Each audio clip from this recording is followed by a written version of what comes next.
right, good evening. Thank you for watching this virtual lecture event hosted by the Institute of World Politics. For those of you who are new, IWP is a graduate school of national security, intelligence, and international affairs. We have 5 master's degree programs, 18 certificates of study, a doctoral program, and 2 new online Master of Arts programs. If you're interested in learning more about us, please visit iwp.edu. It is my pleasure to introduce our speaker this evening, Ms. Rebecca Koffler. Ms. Koffler is the author of Putin's Playbook, Russia's Secret Plan to Defeat America, and she's also a former intelligence officer who served as a Russian doctrine and strategy specialist in the Defense Intelligence Agency from 2008 until late 2016. She has delivered classified briefings to top US military commanders, NATO ministers, the directors of the CIA and DIA, the White House National Security Council, and senior congressional staff. In her post-public service career, Ms. Koffler is a writer, commentator, and national security consultant. Ms. Koffler, welcome, and thank you for joining us this evening. Thank you very much, Hannah. It's my pleasure to be here. So I'll just go ahead and start with a couple of housekeeping items before we delve into Putin's playbook. First, I'd like to say a disclaimer. The analysis presented in Putin's Playbook, my book, which is titled Putin's Playbook, Russia's Secret Plan to Defeat America. The analysis is the author's only. I also run a small consultancy called Doctrine and Strategy Consulting. So it's the analysis of Doctrine and Strategy Consulting. The views expressed here are not those of any public government agency. The assessments do not represent the views of the intelligence community or any other organization. I'd like to make it clear. And the second thing is I'd like to give a shout out to IWP, the Institute of World Politics, because I completed the intelligence program at IWP. And I am extremely grateful for what I have learned. IWP actually taught me how to be a good intelligence officer, how to conduct analysis in a holistic manner, and how to watch the target in a very comprehensive manner without mirror imaging, with proper resources and proper analytic process applied to the target, if you will. Special thanks to Professor Kent Graffenried, Dr. Jack Ziak, Dr. John Lanchowski, of course, Professor Dave Thomas, and late Professor Brian Kelly. He's a true American hero. If you don't know Brian Kelly's history, please look it up. Now on to Putin's Playbook. Why did I write this book? So let me first explain how I'm going to proceed with this briefing. I've split it up in 4 parts. I'm going to tell you why I've written this book. I'll tell you why you should read it. I'll summarize the content. I'll also tell you the backstory of what it actually took to get this book published. And we're going to go into the Q&A. So I wrote this book because I felt the urgency to provide a warning to American people about the Russian threat, the true Russian threat. Not the various conspiracy theories and quote unquote hoaxes, but actually about what Russia and its current president, Putin, are doing in order to harm America, if you will. So You hear a lot of various stories, about Russia and Putin that's been dominating the news for the past year, I would say. Well, actually, about 5 years. It has intensified. Russia has actually escalated its anti-US activities for the past year.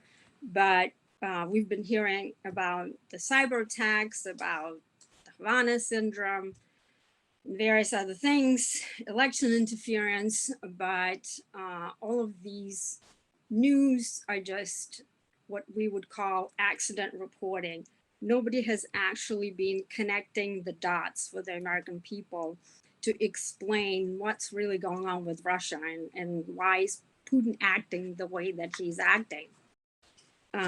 So the US government certainly has not done that. And so I felt like it's time for the American people to know that we are actually at war with Russia, or at least Russia believes that it is at war with America. So why should you read this book? Putin's Playbook actually is the only book on the market currently that presents the entire story, Putin's master plan, if you will, and the various tools in his arsenal, in Russia's arsenal, that Moscow has been using for various purposes, but ultimately to weaken and undermine America. The various books on the market right now about Russia and about Putin, but most of them present, maybe the foreign policy, maybe there's a book on Putin from former NIO for Russia, Ms. Fiona Hill, who also served as President Trump's Russia advisor. There are other books on various assassinations. There are various books on election interference, but this is actually the book that looks at the target holistically and explains what is Putin's mindset, why he's doing things that he's doing, and towards what end.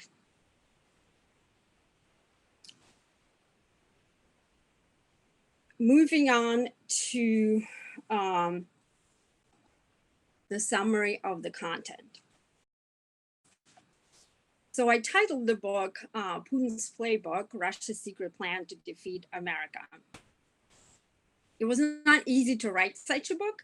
As you can imagine, there's a big difference between the writing style that an intelligence officer, an intelligence analyst would use when developing a PDB, the Presidential Daily Brief, or the National Intelligence Estimate, or the ICA, the Intelligence Community Assessment, or IIR, and actually the style that one would use to write a book. I wanted my book to be accessible for both professionals, such as intelligence officers, various national security officials, but also regular Americans. And so I decided that to make it readable, to make it a story within a story. So each chapter in my book is actually introduced with a personal story of how I came to America, how I joined the intelligence community. You might know, or some of you might know, that I'm actually Russian born. I'm a naturalized American. I came to the United States in 1989 because my parents, who disagreed with the system, with the Soviet socialist system, encouraged me to one day go to America, the land of freedom and opportunity and justice. And so I came to America, and then after the September 11th terrorist attacks, I was committed to serve and pay back this great country for everything that it has done to me. So I joined the community to serve and to contribute my expertise in Russia and Russian doctrine and strategy. So that life story is very germane to Putin's playbook, actually, and it's sort of the book intertwines these two stories. So that's how I made it interesting, and people who actually have read it like the book a lot. I also wanted my book to serve as a Russia 101 SOP manual, if you will, the standard operating procedure, if you will, that future intelligence officers and national security professionals could use in order to help them familiarize themselves with the Russian target, to help formulate policy towards Russia. And I wanted my book to basically be a contribution to US national security. So I wrote it as an unclassified intelligence assessment of Russia's master plan that was developed by the general staff on Putin's orders in order to destabilize America. Why did I want to make such contribution to the intelligence community? It's because, believe it or not, there's limited expertise in the IC on Russia, specifically on Russian doctrine and strategy and Putin's intentions, right? The intelligence community has been preoccupied with many, many things, you know, in the past 20 years, and really since the collapse of the Soviet Union.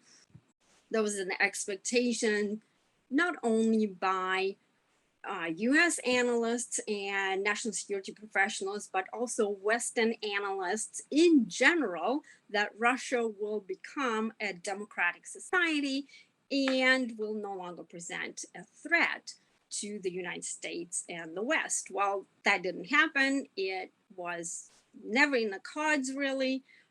Because there's absolutely nothing in Russia's history that would point to the possibility of Russia becoming a democracy anytime soon, at least the democracy in the sense that Americans view democracy. And so Russia has always viewed the United States as an adversary number one, or the main enemy, if you will, главный противник, that's what they refer to. And to this day, this threat perception exists, not only in the Kremlin, but among some of the Russian people as well. So going back to expertise, so we've been focusing on global war on terror, you know, putting all of our resources and prioritizing that type of fight, you know, Afghanistan, Iraq, Libya, Syria, you name it. China has been our focus for a while. So Russia has sort of slipped through the cracks, if you will, and former CIA director Gina Haspel herself, who served during former President Trump's presidency, acknowledged herself that the intelligence community was only starting to pay serious attention to Russia. And in order to pay serious attention, you really need to understand your target. So I made my contribution along with a lot of other people, or at least there was a small, community of Russia experts in the IC, and we tried to make sure to provide warning to President Obama and his foreign policy experts, the defense community, about how Russia perceives the United States and what kind of preparations are underway for a conflict that Moscow believes is inevitable with the United States. So we did that. Unfortunately, not much attention was paid, at the senior echelons within the upper echelons of U.S. government, because there was a sense that there needed to be a reset with the Russians, and that's actually something that every U.S. president has tried to do. It's not just President Obama, but pretty much everyone since the collapse of the Soviet Union has tried that policy to become friends, if you will, with Russia, but that goal is unachievable. And I explain that in my book. So there's a chapter, or rather an epilogue, called Why Can't We Be Friends? I will tell you a little bit about the structure. So the way that I organize the book is there are 8 chapters. 5 of them present the various tools, both kinetic and non-kinetic, that have been developed on Putin's orders by general staff and Russian military and Russian intelligence services, in order to be used to destabilize, weaken, undermine America, and also to fight an actual war, the shooting war, if you will, using President Biden's words. So those tools are, and I'm going to tell you the titles of the chapters. So Putin's Star Wars, lasers, jammers, and satellite killers. That actually is very relevant today, because you may have heard that yesterday Russia has tested what is called an anti-satellite missile called the Nadol. So Putin's playbook is unfolding right in front of our eyes, and there are very significant implications for U.S. security that probably ordinary Americans don't realize, even if they may have read the news about the test. So my book explains what really the implication is. So that is Putin's weapon, so to speak, number 1. Weapon number 2 is cyber weapons waging war on U.S. networks and America's minds. That is the title of the next chapter. The next one is spies and disruptors infiltrating America. In that chapter, I talk about various types of spies, if you will, both overt and covert, and that the Russian government uses consistently to not only collect intelligence, but also to conduct operations. One of the differences between the United States and Russia's employment of intelligence as a statecraft is this. US intelligence primarily does collection or traditional espionage. In limited instances, we do covert action, right? That has to be authorized by the president himself. The Russians not only do espionage, but what is called active measures. These are influence operations. And the proportions between the actual operations that are intended to collect intelligence vis-a-vis actually influence, whether it's US policy, whether it's US perception of reality, if you will, which is what happened during Russia's intervention in the 2016 presidential elections. So that percentage is roughly the same, and in some cases, active measures actually outweighs the traditional espionage. The next chapter is called active measures: subversion, election sabotage, and assassinations. So we all have heard about, I'll start with this, assassinations and intimidations. We know that Russia has deployed this type of weapon, if you will, against Litvinenko, who was a British citizen, and using actually polonium to poison him in order to eliminate him because he was a threat to Putin's government. Russia actually more recently used a military grade nerve agent called Novichok to poison former GRU officer Skripal and his daughter. There are multiple other instances that average American is not aware of that I describe in the book, including Russia's use of intimidation all the way to assassination, including on US soil and on Western soil.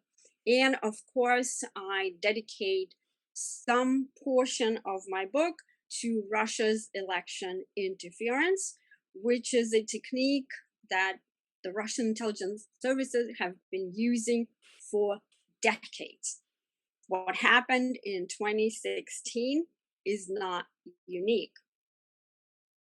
They've done it for a long time. What's different is that Russia has weaponized technology.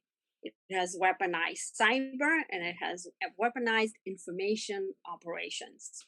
And there's a difference also between the US conception of cyber doctrine and Russian cyber doctrine, or more accurately, they call it information confrontation.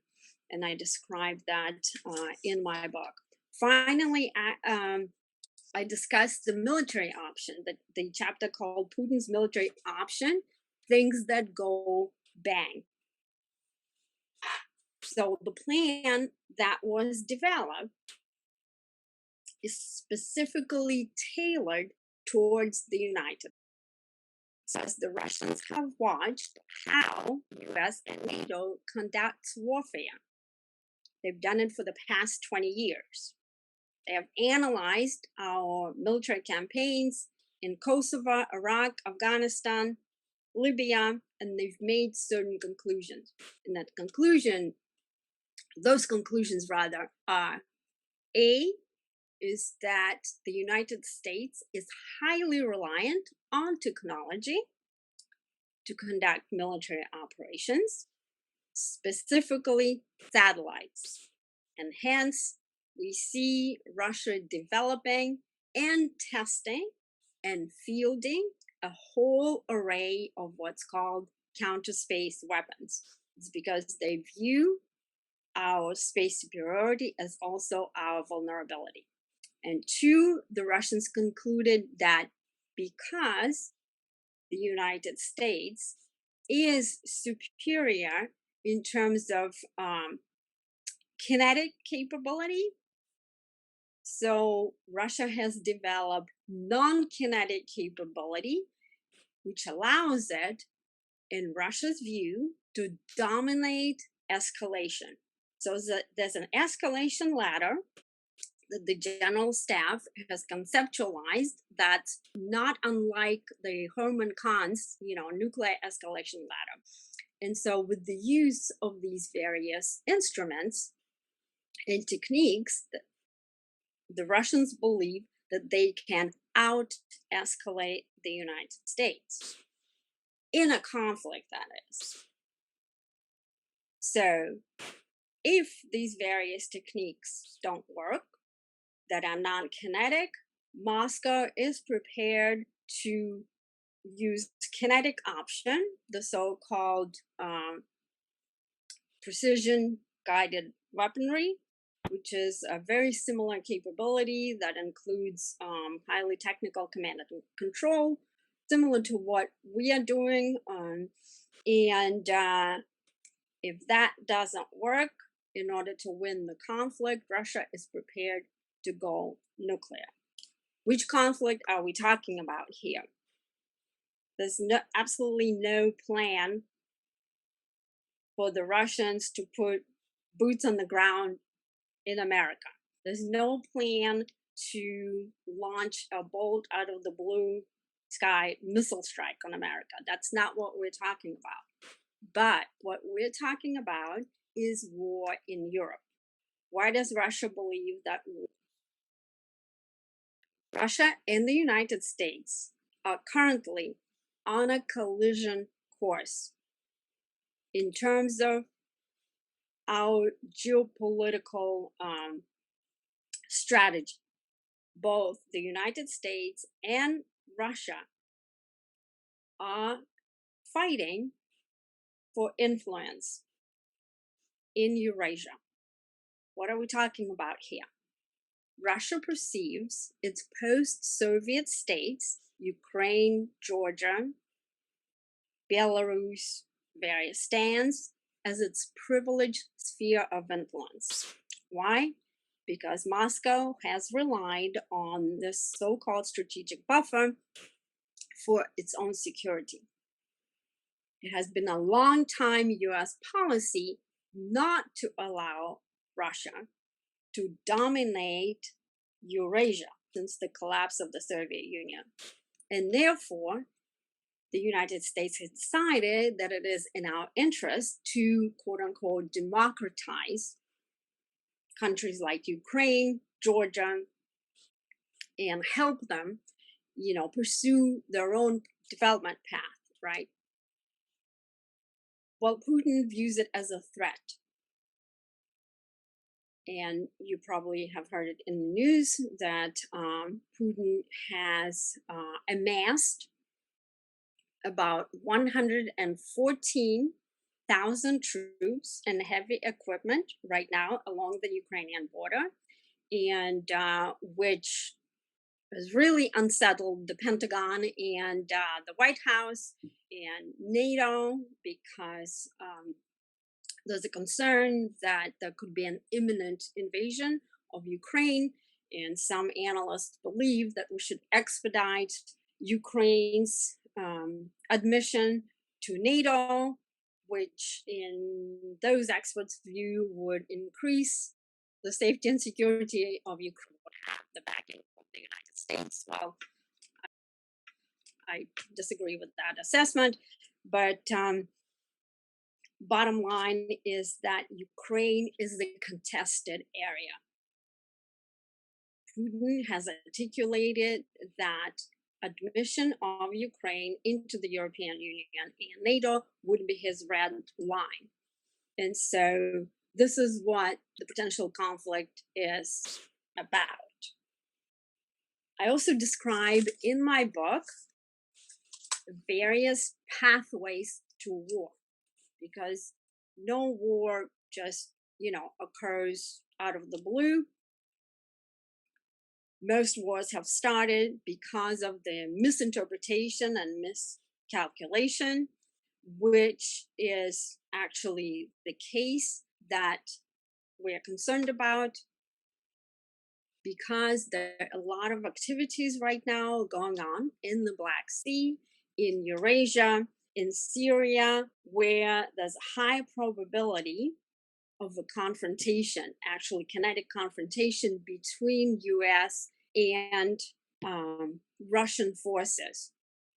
What we see today along the border with Ukraine is heavy weaponry tanks, the so-called little green man, GRU officers, SVR officers, and the concern is obviously that Russia could possibly repeat what happened in 2014 when it invaded Ukraine and annexed Crimea. So, speaking about US conventional superiority and Russia's new way of warfare. As I said, Russia views itself inferior in terms of its kinetic capability. It is trying to close this gap to the point where the Pentagon currently considers Russia its near-peer competitor. But still, Russia believes that it is easier, if you will, to bypass US conventional superiority with a new way of war, or the so-called controlled instability strategy. And that's what was used in Ukraine. Some analysts called it hybrid warfare. This term is an incorrect term. It doesn't doctrine strategy. The correct term is either strategy of indirect action or strategy of controlled instability. The Russians also sometimes refer to it as asymmetric strategy. So that is how Russia, which studied Sun Tzu, they're very astute students of Sun Tzu, and various other Western strategists such as Sowed, who was the thought leader behind strategy of indirect action. And so they believe that the best way of waging war against America is below the threshold of kinetic response. So today's cyber attacks that we see that Russia conducts, striking our government, corporate networks, think tanks, all the way to the point where they attack our critical infrastructure, including our gasoline reserves, our food supply, our nuclear facility, and our government has not really been proactive in terms of deterrence strategy and hasn't really responded much.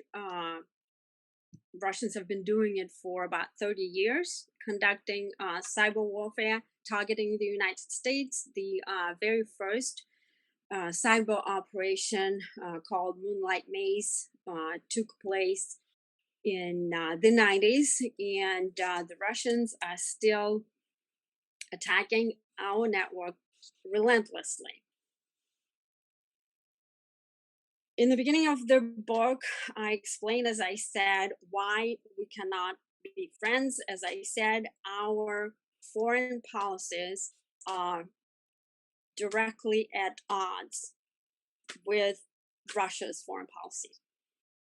So it's not possible to be friends with Russia. That is why every single president has failed when they try to use this approach. It is, however, possible to be a transactional partner probably a wrong word, transactional agent, if you will, with Russia, but there are very, very few areas of mutual interest.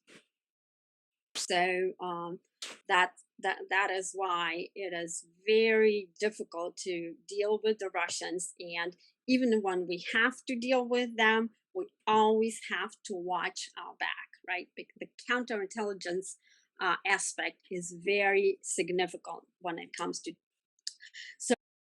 So chapter 1, I'm going back a little bit. First, I explained to you the 5 instrument, right? Again, we have cyber, we have space, counter space, we have spies and disruptors, we have active measures that encapsulates a whole series of various tactics, and we have military options, which includes nuclear, by the way.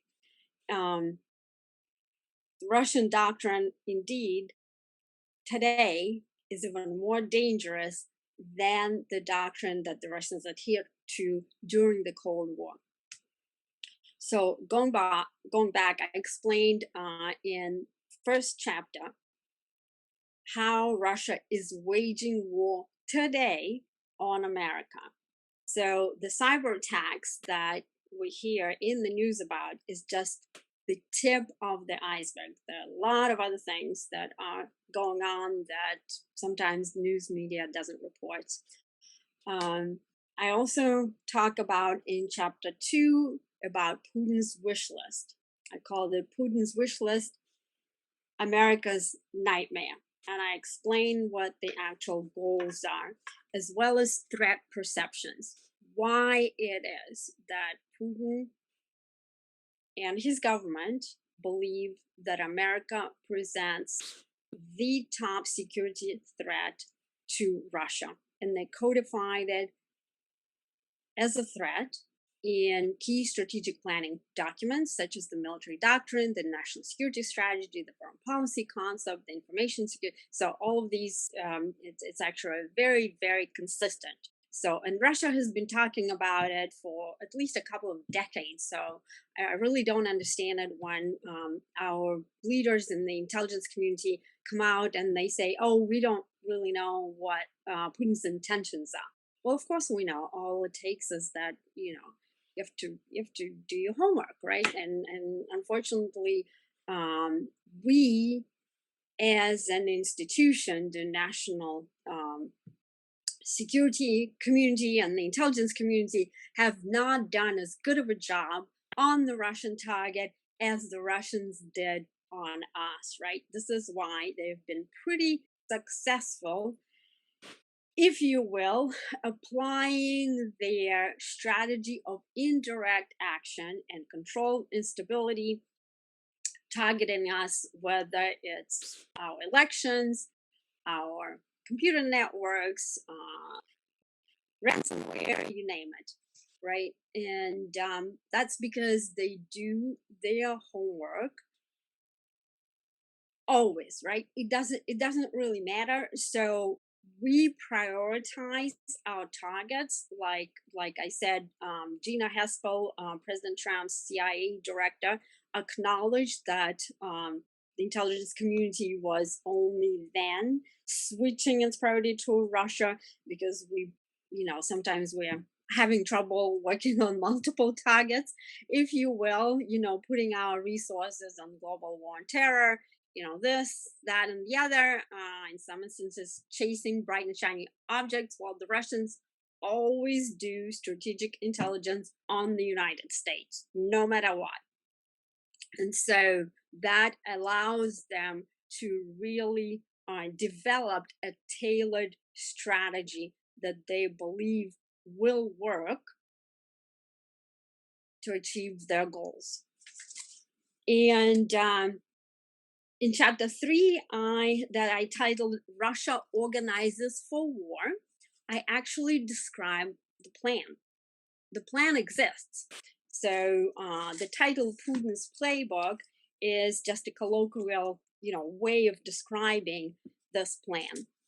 So the plan was adopted approximately in 2014.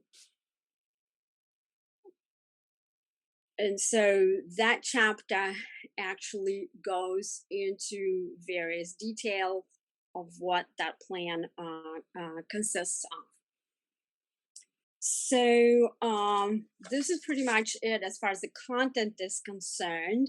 I would like to also give you the backstory on what it took to publish this book. As you know, each intelligence officer has to approve the book, or former intelligence officer, which I am. We go through what's called the pre-publication review process. So I've gone through this process, and you can see the result of it in the book, and sometimes it's not an encouraging result, but it is what it is. So for example, we see this is chapter 7 actually. on election interference. So there are a lot of there's 31 pages of redactions that my former agency, DIA and CIA, decided that it was classified information. And although I strongly disagreed with them because everything is sourced in this book, there are multiple sources in the original Russian language, of which I'm a fluent speaker, but I had to comply with this process. So when you see the book, don't be discouraged by the blackouts. You can still make a lot of sense out of this book. And finally, you can purchase the book pretty much anywhere where you buy books, whether it's Amazon, Barnes and Noble, regular bookstore. You can also check out my website, rebeccakoffler.com. And there you go. That is the book. I think we have a few minutes to take the questions, and I will be happy to do so. All right. Yes. So we have time to take some questions. If you have questions for Rebecca, please feel free to comment in the Q&A section at the bottom of your Zoom screen. And we did have a few questions come in during your presentation, so I'll ask you the first one now. Would you please speak to Russia government's relationship with organized crime and Russia's use of organized crime to further its state's interests, such as invasion of Crimea and competitive statecraft against the United States? So yes, Russian government definitely uses organized crime. One of the very widespread employments is the use of cyber criminals. Russian intelligence agencies employ third parties to conduct cyber attacks on the United States. And that is a very standard tradecraft. It gives them plausible deniability. So the attacks that were conducted on JBS and on Colonial Pipeline were actually conducted by such third parties. We have a recent development about perhaps a month old where President Biden has returned a very dangerous cyber criminal back to his native Russia, believing that Putin would arrest him. This guy's name is, unfortunately, there's a misunderstanding perhaps or naivete that exists in the administration with regard to how Russia uses hackers to achieve state objectives. So the hope was that Putin will and his law enforcement will arrest this guy, and the Russians actually made a very big show of it when this person was returned. And in addition to that, President Biden gave a whole list, and his White House a whole list of Russian hackers to President Putin, asking them to make arrests, but that is unlikely to happen. These cyber criminals will likely be working for Mother Russia, if you will, furthering the objectives of the Russian state. So that is the most cyber of criminals. The next question, what tools should we use to fight back against Putin? Okay, this is a very broad question. It actually depends what we're trying to fight, right? So I'll answer this way. So the best way to fight Putin is not to be in the position of fighting back, right? Russians sort of have penetrated what we call the OODA loop, right? Um, and our decision making cycle, if you will, by studying how Americans think.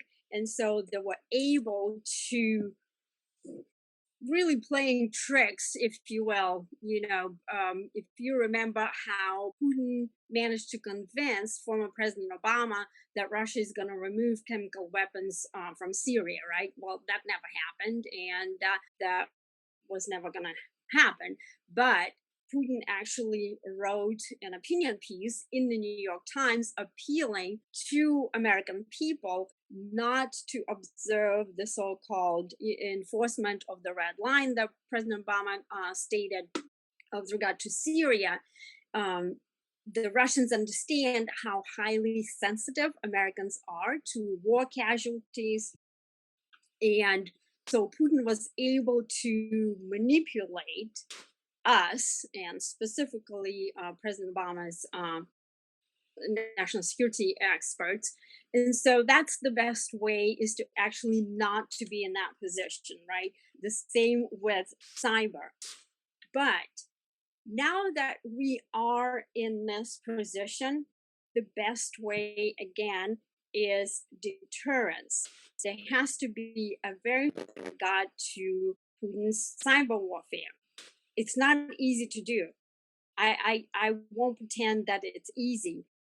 And that is exactly why we as a community have been very hesitant in responding to Russian cyber attacks, because cyber is actually the domain where conflict can escalate very quickly in the military domain, all the way to nuclear. And the Russians have actually adopted the so-called escalate to de-escalate strategy. So, but it needs to be done, right? One of the other things that should have been done, and unfortunately wasn't, was I would say, you got to Nord Stream, right? Remember how sanctions were placed on Nord Stream. It was very important, not only for the purposes of deterring Russia from future, hostile action towards the United States.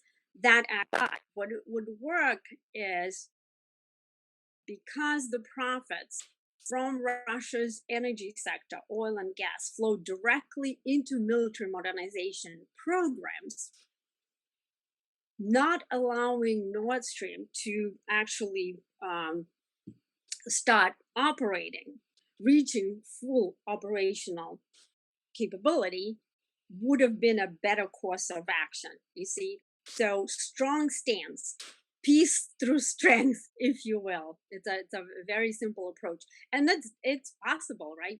Ronald Reagan and his administration did an excellent job of it. So we need to adopt that very same pragmatic and realistic approach.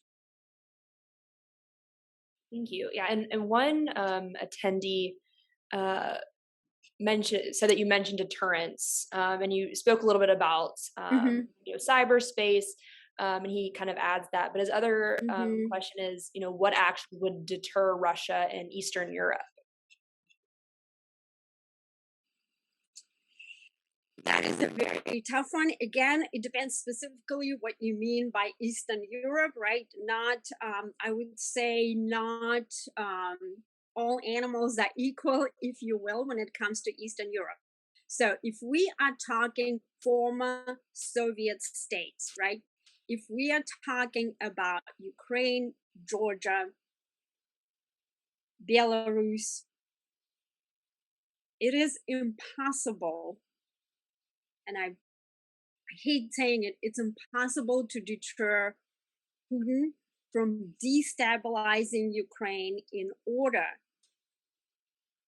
to keep it in Russia's orbit of influence, right? Because for centuries, Russia has relied on it as its security perimeter, whether you want it or not, whether it's right or wrong, this is how it is. And there's also a visceral relationship because of the common culture, the common history, the common traditions, etc., etc.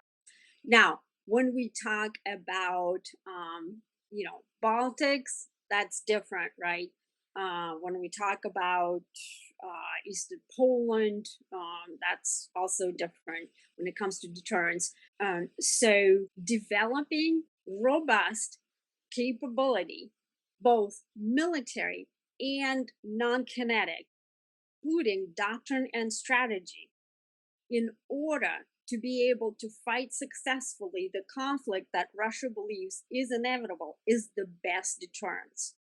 And we should not be sparing any, taxpayer dollars, if you will, on developing those capabilities. But capability is alone is not going to do it. Because look at Afghanistan. Look at what happened. We have the best war fighting force in military history. We have excellent, servicemen and women, dedicated, patriotic. We have superior weaponry, and yet we were forced to, withdraw after 20 years. And that is because a viable strategy was never developed. It is the mission of the Pentagon's Office of Net Assessment to develop such strategies, and that wasn't done. So, highly reliable on technology strategy doesn't work. When the adversary can use something as simple as, the IEDs to kill and maim, but most importantly, to psychologically dislodge superior US military, that is not a good thing. So we need experts that understand the mindset and the battlefield conditions right there. And this is something that General Flynn talked about a lot when he was in DIA. So that needs to be done. That is the best deterrence in my view.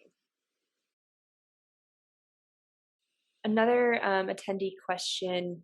Why is the US a target for Russia rather than creating a defensive posture towards contiguous expansionist Red China? Read it to me one more time, please. Why is the US a target for Russia rather than creating a defensive posture towards expansionist Red China? Got it. So Russia perceives both the United States and China as threats. The United States is threat number one for Russia. China is threat number two, which is more distant for them. The reason why Russia perceives the United States as a threat is because it believes that we will not allow Moscow to achieve its mission. Mission number one, to restore Russia as a great power, if you will, right? With influence in Eurasia, to restore the so called strategic buffer, right? And that is why they believe that the best way is preemptive. They call it, they have a preemptive doctrine, right? Is the best defense is offense. Now, that being said, they also are developing capabilities to defend themselves against China. And this is why the Russians developed certain capabilities that violated the INF treaty that President Trump decided to withdraw from after the Russians violated it. That was not in response to US weapons development, but it was also a response to China's weapons development.